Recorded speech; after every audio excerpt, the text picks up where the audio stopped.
यार उसको बता देते हैं, बोलो अगर हम ऐसे करते हैं तो मर जाएंगे।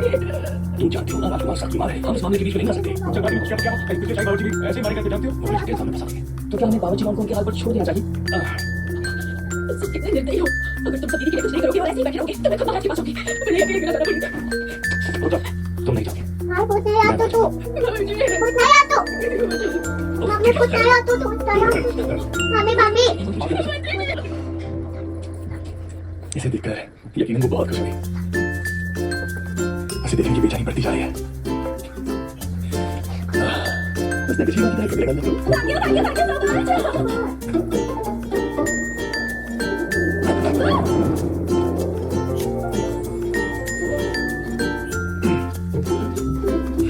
शायद ऐसे ही होगा।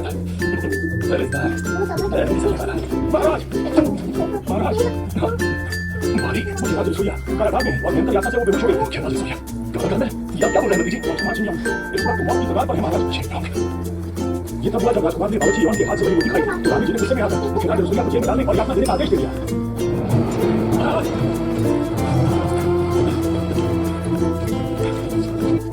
क्या कहा? सेनापति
Thank you for watching. Please like, share and subscribe.